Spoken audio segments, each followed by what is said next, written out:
Сүүлийн 80 жилд тохиолдоогүй 11 баалын маш хүчтэй газар хөдлөлт холбооны бүгд найрамдах ардчилсан бал булсад болж 50000 гаруй хүн амьэрсдэж, 100000 гаруй хүн гэмтэж бэртэн, 70000 гаруй барилга байшин сүйдэж, 8 сая хүнд хүмүүнлэгийн тусламж нэн яаралтай шаардлагатай байна.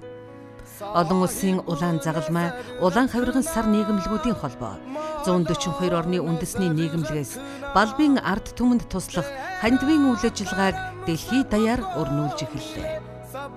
Монголын улаан загалмай нийгэмлэгээс нийт иргэд, төрийн болон төрийн бус байгууллага, аж ахуйн нэгжид хандан балбын ард түмэнд туслах хандивын аянд нэгдэхийг уриалж байна.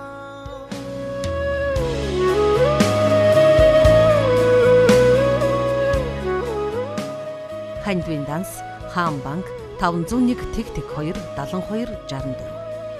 Хүмүүнлэгийн үлс дэлгэрэх болтугай. Монголын улаан загалмай нийгэмлэг.